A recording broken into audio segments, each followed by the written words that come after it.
Prajagalam mic. ఈరోజు నేను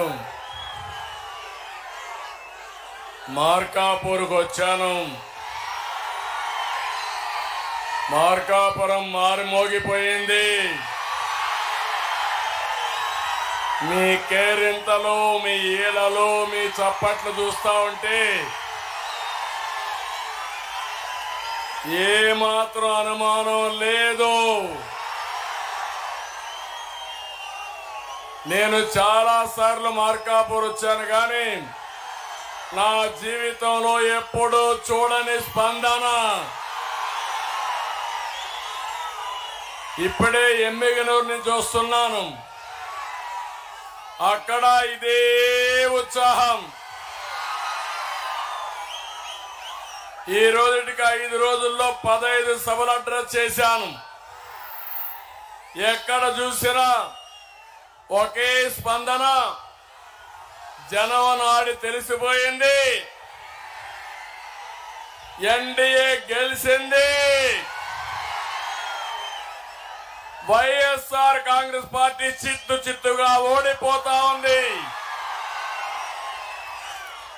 అయితే ఒక్క విషయం మీ అందరికీ చెప్పాలి. ఒక కీలక సమయానికి వచ్చాం మనందరం. 5 ఏళ్ల నరకానికి, సమస్యలకు, కష్టాలకు చెక్ పెట్టే రోజు మే 13వ తారీఖున. నేను ఒకటే మిమ్మల్ని అందరినీ కోరుతున్నా, ఈ రోజు నుంచి కూడా మీరు ఉత్సాహం పెరగాలి. మీ ఇంట్లో చర్చ చేయాలి.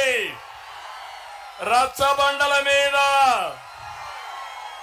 ఆర్టీసీ బస్సుల్లో, టీ కొట్టుల్లో, రైల్వే స్టేషన్లో చర్చ చేయమని కోరుతున్నా. ఇది నా కోసరం కాదు,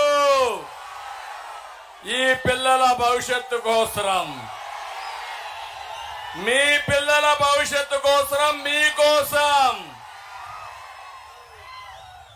ఈ రోజు నేను వస్తా ఉంటే వాచ్ చేస్తున్నా. రాజకీయాల్లో ఉండే మేము ఎప్పటికప్పుడు చూడాలి. ఇదే సీన్ కనపడుస్తుంది నాకు. చిన్న పిల్లలు తండ్రి భుజాలపైన ఎక్కారు.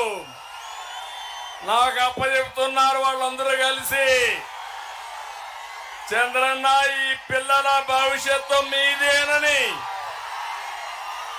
మీరు చూపిస్తా ఉంటే, అదే మారిగా దారిలో వస్తా ఉంటే టీనేజ్ పిల్లలు,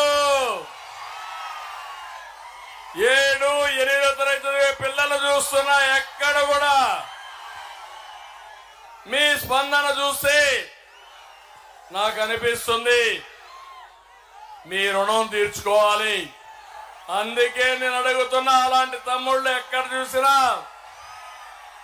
ఇంకా 2 తమ్ముళ్ల సహాయంతో వాళ్ళ భుజాల మీద ఎక్కి సర్కస్ చేసే పరిస్థితి వచ్చారంటే అది మీ అభిమానం. నేను ఒకటే మీ అందరినీ కోరుతున్నా, నేను కొన్ని ఆలోచనలు మీకు ఇస్తున్నాను. మీ అనుభవాలు చాలా ఉన్నాయి, అన్ని కూడా కలిపి చర్చించండి. తమిళ్లో ఎవ్రీడే మాట్లాడుతున్నాడు ముఖ్యమంత్రి. బటన్ నొక్కా బాగానే ఉంది నీ రాగం. బటన్ నొక్కింది ఎంత,